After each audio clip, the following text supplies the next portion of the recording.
بسم اللہ الرحمن الرحیم۔ السلام علیکم، میں ہوں عمر انعام۔ کل میں نے آپ کو بتایا تھا کہ سہیل وڑائچ صاحب کے ایک ہی کالم کے 10 بڑے جھوٹ کون سے ہیں۔ آج ان کے شاگرد خاص اور ان کے خلیفہ اول جناب سلیم صافی صاحب نے ایک کالم میں 10 سے زیادہ جھوٹ بول کر اپنے استاد محترم سہیل وڑائچ کا ریکارڈ توڑ دیا ہے۔ ان کے 10 جھوٹ میں آپ کو بتاؤں گا، 11 نہیں بتاؤں گا، تاکہ ایک شاگرد کی طرف سے استاد کا ریکارڈ توڑے جانے کا ثبوت آپ کو نہ دوں۔ لیکن یہ 10 جھوٹ آپ کو یہ صورتحال واضح کر دیں گی کہ لفافی صحافی جتنے ہیں پاکستان کے مکروہ اور وہ غلیظ لوگ جو اپنے پیٹ کو صرف دیکھتے ہوئے، اپنے باسز کو دیکھتے ہوئے، شریفوں اور زرداریوں کے پالتو بن کر دم ہلاتے ہوئے اس ملک کا نقصان کر رہے ہیں، اس ملک کے اندر انسٹیبلٹی قائم کر رہے ہیں، افراتفری اور سنسنی پھیلا رہے ہیں، اور کس طرح پکا منہ بنا کر اس ملک کے 22 کروڑ عوام کو بے وقوف بنانے کی کوشش کر رہے ہیں۔ یہ جو اس طرح کی ویڈیوز ہیں، یہ کوئی بنانے کا مقصد ان کو کوئی بلا وجہ تنقید کا نشانہ بنانا نہیں ہوتا، نہ اس کا مقصد کوئی تنقید برائے تنقید ہوتا ہے۔ اس کا 2 مقاصد ہوتے ہیں، ایک تو جو ان کو نہ آنے والی شرم ہے وہ دلائی جا سکے، دوسری آپ اویئر ہوں، آپ کو ایکچول جو پکچر ہے اس ملک کی، اس ملک کے لوگوں کی، حکومت کی، وہ نظر آئے۔ اب میں منصور آفاق صاحب کی ایک کتاب شائع ہوئی ہے، عمران خان کے بچپن کے دوست ہیں، ان کے وہ میں کالمز اگلے دن وہ کتاب میں لیے، مجھے عرفان حیدر صاحب نے دی ہے۔ اب میں وہ پڑھ رہا ہوں تو پھر ایک دفعہ سے وہ ایک ذمہ داری آپ کے اوپر آ جاتی ہے کہ ایک ایسا شخص، ایک ایسا جینون بندہ جس نے 22 سال دن رات ایک کر کے اقتدار سنبھالا ہے، آپ اس کے مقابلے میں ان لوگوں کو سپورٹ کر رہے ہیں جن کو ضیاء الحق اور اس سے پہلے ایوب خان اور جتنے ڈکٹیٹر آئے ان لوگوں نے سپورٹ کیا تھا، ان کی گودوں سے نکل کر آنے والے لوگوں کو آپ سپورٹ کر رہے ہیں عمران خان کو نیچا دکھانے کے لیے۔ لہٰذا یہ آپ کا، ہمارا سب کا فرض بنتا ہے کہ ہم اس طرح کے جھوٹ سامنے لائیں اور لوگوں کو ایکچوئل جو پکچر ہے پاکستان کی ترقی یافتہ، پاکستان اب ترقی کر رہا ہے، اب ترقی کی منازل طے کر رہا ہے، اور یہ خان صاحب اکثر کہتے ہیں ڈیفائننگ مومنٹس ہیں۔ تو ان ڈیفائننگ مومنٹس میں آپ نے ان بدبودار اور غلیظ اور لفافہ صحافیوں کو گردن سے پکڑنا ہے اور ان کو بتانا ہے کہ آپ یہ والے جھوٹ بول رہے ہیں۔ سب سے بڑا جھوٹ، سب سے پہلا جھوٹ جو تواتر کے ساتھ بولا جا رہا ہے پچھلے 1.5 سال سے، وہ یہ ہے کہ عمران خان کو وزیر اعظم بنایا گیا ہے۔ اس کے 3 جواب ہیں۔ پہلا جواب تو یہ ہے کہ عمران خان کو اس ملک کے 22 کروڑ عوام نے اور 1.25 کروڑ ووٹرز نے وزیر اعظم بنایا ہے۔ دوسرا اس کا جواب جو پہلا ہونا چاہیے تھا، وہ اللہ اور اس کے نبی نے ان کو وزیر اعظم بنایا ہے۔ جو ان کی لگن تھی، جو ریاست مدینہ کا 30 اکتوبر 2011 سے وہ ایک گفتگو کر رہے ہیں، تو اس کے تحت تیسری بات جو سب سے اہم ہے وہ یہ ہے کہ عمران خان جب یہ الزام لگاتے تھے 2013 کے الیکشنز کے بعد، تو اس سے لے کر 2018 تک عمران خان ایک دن بھی سکون سے نہیں بیٹھے تھے۔ وہ دن ہو رات ہو، دھرنا ہو، دھرنے کے دوران پورے ملک کو موٹیویٹ کرتے رہے۔ اگر عمران خان کو سلیکٹ کیا گیا ہے تو سلیم صافی صاحب، آپ جن کا نمک کھاتے ہیں اور پھر نمک حلالی کر رہے ہیں آج کل دم ملاتے ہوئے، مریم نواز کی، بلاول بھٹو زرداری کی، تو آپ ان کے اپنے آقاؤں کو کہیں نا، اپنے باسز کو جو آپ کو خرچہ دیتے ہیں، آپ کو شرم نہیں آتی یہ بات کرتے ہوئے کہ یہ سلیکٹڈ وزیر اعظم ہے؟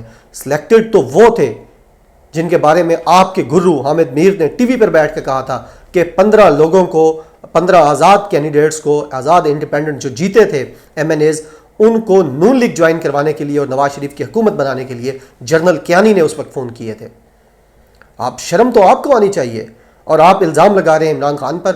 آپ اتنے ہی آپ کے اندر تڑ ہے اور آپ کے اندر طاقت ہے اور آپ اپنے آقاؤں کے محبت میں اتنے پاگل ہو چکے ہیں، باولے ہو چکے ہیں، تو پھر آپ ثبوتوں کے اوپر ایک کالم لکھیں۔ آپ صحافی کا مقصد خبر کو کریدنا، خبر کو ڈھونڈ کر نکالنا ہوتا ہے، صحافی کا مقصد لوگوں کو گمراہ کرنا نہیں ہوتا۔ دوسری بات، وہ کہتے ہیں کہ لوگ مجھے کہتے ہیں کہ تم تو کہتے تھے عمران خان وزیر اعظم نہیں بن سکے گا۔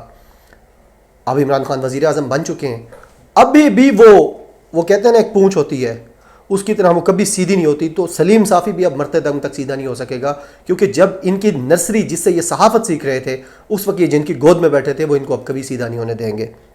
وہ ابھی بھی کہتے ہیں کہ عمران خان خود تو بن نہیں سکتا تھا وزیر اعظم، اسے تو بنایا گیا ہے۔ اس کے علاوہ وہ یہ کہتے ہیں کہ عمران خان کی حکومت آنے کے بعد سب سے پہلا ہاتھ میڈیا پر ڈالا گیا اور میڈیا ان کا محسن ہے۔ یہ 2 جھوٹ ہیں۔ پہلا ہاتھ کبھی بھی میڈیا پر نہیں ڈالا گیا، پہلا ہاتھ شریفوں اور زرداریوں پر ڈالا گیا، اور ان کی چیخیں اس بات کی گواہ ہیں کہ پہلا ہاتھ انہی کے اوپر تھا، ان کے پورے خاندان۔ دوسرا، میڈیا کبھی عمران خان کا محسن نہیں رہا. میڈیا ہمیشہ ریٹنگ کے لیے، میڈیا ہمیشہ اپنی پی آر کے لیے ان کے نام پہ پروگرامز کرتا رہا، سوشل میڈیا پہ ان کو پروموٹ کرتا رہا، کیونکہ ان سارے سستے صحافیوں کو پتا تھا کہ عمران خان کی ریٹنگ آتی ہے اس ملک میں. عمران خان ابھی بھی دیکھ لیں، ابھی عمران خان پہ اتنی تنقید کرنے کے باوجود عمران خان نے کس کلر کے کپڑے پہنے، کس کلر کی شیروانی پہنی، صبح کافی میں کیا لیا ہے، دوپہر کو کھانے میں کیا لیا ہے، شام کو انڈا کھایا کہ نہیں کھایا، یہ خبریں عمران خان آپ کی منت کرتا ہے کہ آپ بنائیں، اپنے پروگرام میں چلائیں. ڈیرن سمی جیسے لوگوں سے جو پاکستان کے محسن ہیں، ان سے آپ 2 سال پرانی خبر جو عمران خان سے جڑی ہوئی ہے، وہ اس لیے صافی صاحب پوچھتے ہیں، اس لیے آپ پوچھتے ہیں کہ آپ کو پتہ ہے کہ عمران خان کے فالورز وہ ویڈیو دیکھیں گے. یہ ہے آپ کو وہ آئینہ جو آپ کی بے شرم آنکھیں دیکھنے سے قاصر ہیں. پھر وہ کہتے ہیں کہ عمران خان کی حکومت کی نتیجے میں ہزاروں میڈیا پرسنز بے روزگار ہوئے. یہ بینگ میڈیا ورکر پاکستان میں 5-6 سال میڈیا میں کام کرنے کے بعد، اخبارات میں کام کرنے کے بعد، ٹی ویز میں کام کرنے کے بعد، اب میگزینز میں یہ بات پوری ذمہ داری کے ساتھ کہتا ہوں کہ جہاں حکومت کا اس میں کوئی آپ کہہ سکتے ہیں 10% رول یہ ہے کہ جو اربوں روپے کے اشتہار دیے جاتے تھے، حکومت نے آ کے یہ سمجھا کہ ہمیں یہ اشتہار دینے کی ضرورت نہیں ہے، لہٰذا ہم نہیں دیں گے. دوسرا حکومت کا قصور یہ ہے کہ حکومت نے جب اشتہار دینا شروع کیے تو حکومت نے کہا کہ ان کا ریٹ آپ نے بنیادی طور پر بہت زیادہ بڑھایا ہوا ہے، اس ریٹ پہ یہ بنتے نہیں ہیں، تو ان کا مارکیٹ ریٹ ایک اس کی ریویو کیا گیا، اس کی ایویلیوشن کرائی گئی، اور اس کے مطابق جب ان کو ایڈز دیے گئے. اب اس وقت جس وقت میں ویڈیو بنا رہا ہوں اور یہ الزام لگا رہے ہیں سلیم صافی، اس وقت پراپر ایڈز دیے جا رہے ہیں تمام چینلز، تمام اخبارات کو، ہر کسی کو. جبکہ میڈیا پرسنز جو بے روزگار ہوئے ہیں، وہ میر شکیل جیسے ڈان جو پکڑے جانے پر اب چیخیں مار رہا ہے، وہ ان جیسے لوگوں کی وجہ سے ہوئے ہیں، سیٹھوں کی وجہ سے، میاں عامر کی وجہ سے ہوئے ہیں. اور جتنے سیٹ ہیں، یعنی ہر چینل کے جو لاکھانی صاحب ہیں ایکسپریس والے، یا وہ جو سلمان اقبال صاحب ہیں ایئر وائی والے، یہ سارے مالکان نے مل کر جو اپنی تنظیم بنائی ہوئی ہے، اس کے تحت انہوں نے فیصلہ کیا ہے کہ اب ہم نے بندے نکالنے ہیں اور تنخواہیں کم کرنی ہیں. اور یہ تو یعنی سلیم صافی سے بڑھ کر اسے کسے پتہ ہے کہ اس میں عمران خان کا ہاتھ نہیں تھا، لیکن بار بار یہ الزام ان پر لگایا جاتا ہے. اب پھر ایک اور بات آپ دیکھیں، منافقت صرف چیک کریں، میں اس لیے ویڈیو بناتا ہوں کہ ان کی جو منافقت کا لیول ہے آپ نے اس کو اندازہ کرنا ہے کہ وہ کس لیول پہ ہیں، یعنی لیول 1 2 3 4 5 6 7 8 پہ. تو یہ دیکھیں کہ مجھے لگتا ہے یہ نمبر 1 پہ ہیں منافقت کے لیول پہ. انہوں نے 2 مثالیں دی کہ عمران خان جیل سے ڈرتے ہیں. پہلی بات، اس پہ میں کمنٹ نہیں کرتا کہ وہ ڈرتے ہیں کہ نہیں ڈرتے، وہ خود بتائیں وہ ڈرتے نہیں ڈرتے. دوسری جو انہوں نے مثالیں دی، انہوں نے کہا جی وکلا تحریک کے دوران عمران خان جیل نہیں گئے. پھر لاک ڈاؤن جب ہو رہا تھا اسلام آباد کا، پاناما آنے کے بعد جب سپریم کورٹ نے سوموٹو لیا، پھر اس کے بعد تو اس دوران بھی عمران خان کے کارکن باہر ڈنڈے کھا رہے تھے، اور عمران خان اپنے گھر میں پش اپس لگا رہے تھے، گرفتاری کے خوف سے ڈرے ہوئے تھے. اب ان 2 واقعات کا ذکر کیا ہے جس میں عمران خان گرفتار نہیں ہو سکے. کسی میں حکومت میں یہ طاقت نہیں تھی کہ وہ عمران خان کو گرفتار کرتا. لیکن 14 نومبر 2007 آپ کی جامعہ جو لاہور کی پنجاب یونیورسٹی ہے، اس کے وہ مناظر انہوں نے نہیں لکھے جب عمران خان پر اسلامی جمعیت طلبہ کے غنڈوں نے حملہ کیا اور عمران خان کو وہاں سے گرفتار کیا گیا، اور پھر ان کو ڈی جی خان کی جیل میں منتقل کیا گیا جہاں انہوں نے بھوک ہڑتال بھی کی. وہ انہوں نے نہیں لکھا. جب عمران خان جیل گئے اور جیل سے پھر انٹرنیشنل پریشر پر، مشرف کے اوپر جو پریشر آیا انٹرنیشنلی، اس کی بنیاد پہ عمران خان کو چھوڑا گیا، اس کا تذکرہ نہیں کیا. تو یہ منافقت، جھوٹ اور اندر کی غلاظت ہے، ان کی تعفن زدہ غلاظت ہے صحافی اور میر اور وڑیچوں کی، جو اب سامنے آ رہی ہے.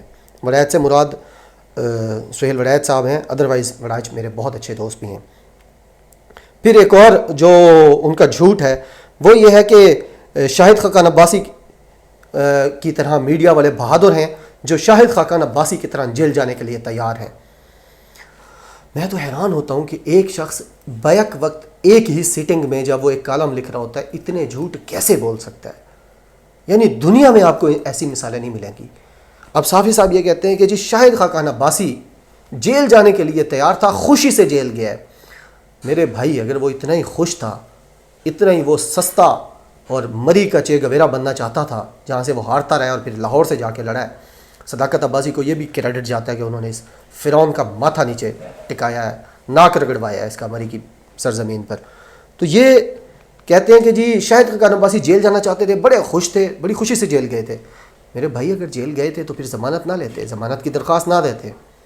وہ دن بھی قیامت کا دن تھا. جس دن شاہد خاقان عباسی نے ضمانت کے لیے اپلائی کیا تھا، کیونکہ یہ تو یہ کہتے تھے کہ وہ تو 1000 سال بھی جیل بیٹھنے کے لیے تیار ہے. تو جو بندہ ضمانت کے لیے ناک رگڑ رگڑ کر باہر آئے وہ جیل جانے کے لیے کبھی تیار نہیں تھا. اور جتنی بیماریاں خاقان عباسی صاحب کی نکل آئی تھیں اتنی تو شاید ان دونوں خاندانوں کی نہیں تھیں. تو یہ تھے وہ 10 جھوٹ، کلاسیکل جھوٹ سلیم صافی کے، جو سہیل ولایت سے بھی آگے چلے گئے ہیں. تو یہ آپ کو بتانے کا مقصد یہ ہے کہ آپ اویئر رہیں، آپ کو ان کالی بھیڑوں کا اصل چہرہ دکھایا جائے، اور آپ پاکستان پر یقین رکھیں، پاکستانیت پر یقین رکھیں. پاکستان زندہ باد، پاکستان پائندہ باد. اللہ حافظ.